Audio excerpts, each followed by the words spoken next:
Some of your colleagues in Congress have said that they would be willing to consider impeachment should President Bush move to begin a war with Iran without consulting Congress. Senator Joe Biden has said so, and the House Judiciary Chair John Conyers have said so. Do you think that this is, in essence, a reaction to your continued pressure over the issue of impeachment?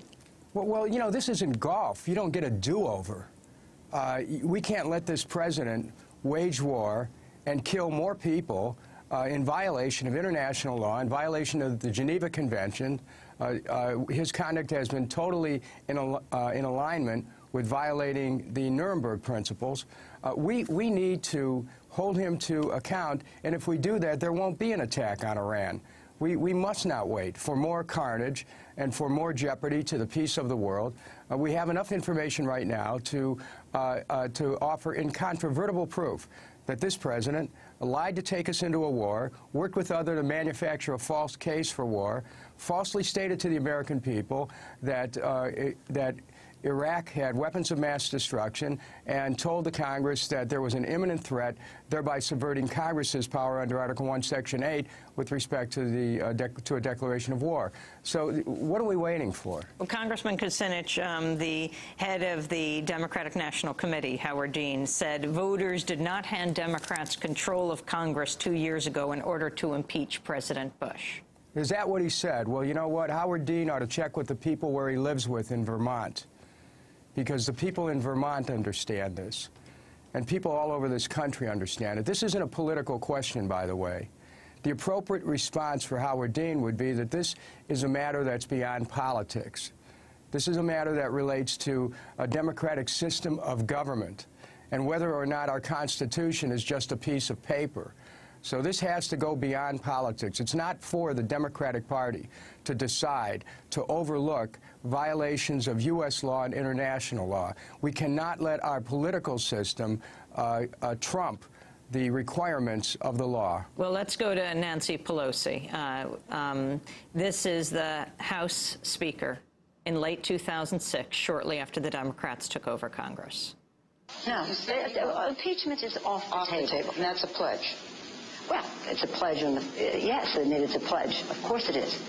It is not. It is a waste of time. Democrats are not about getting even. Democrats are about helping the American people get ahead. And that's what our agenda is about. So while some people are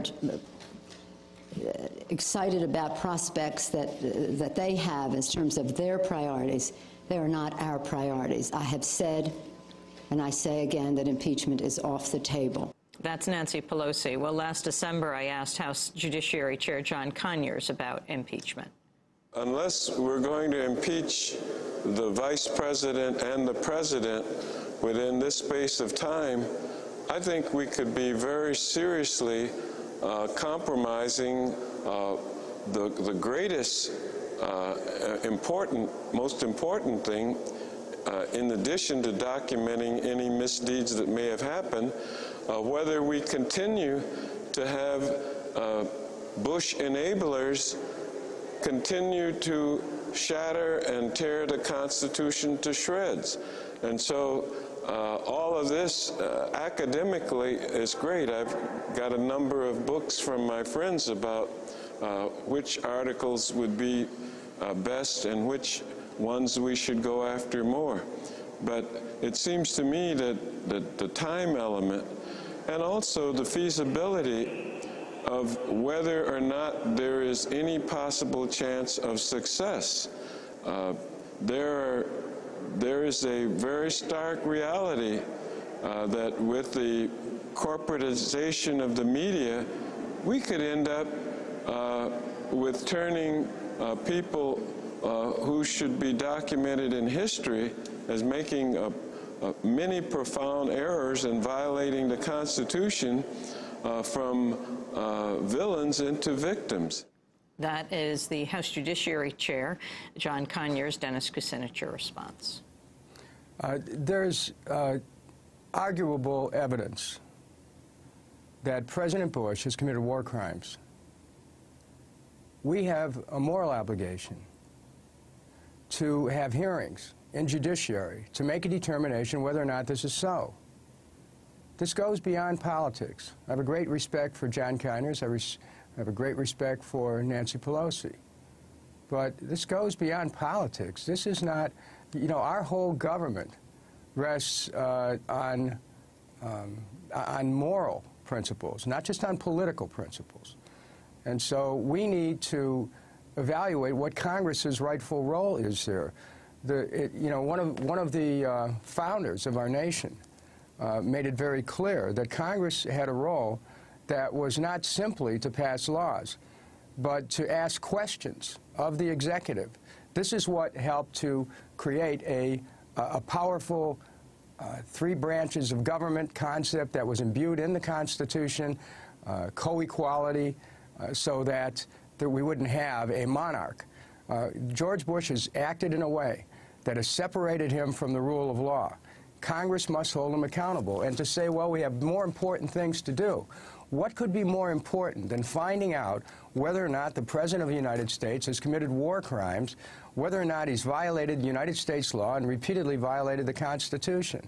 You look at the price of gasoline today. Does anyone have any idea that the United States invaded Iraq for oil, that there were meetings with the oil companies laying out maps of oil fields in Iraq, that Congress has not been able to get full documentation from the Vice President as to what was said in those meetings? What about the pressures that are being put on the Iraq government right now to try to get it to turn over its sovereignty so that the United States can facilitate the control of Iraq oil for the international corporations? We have to stand up for this country and for its people, and that's what I'm doing.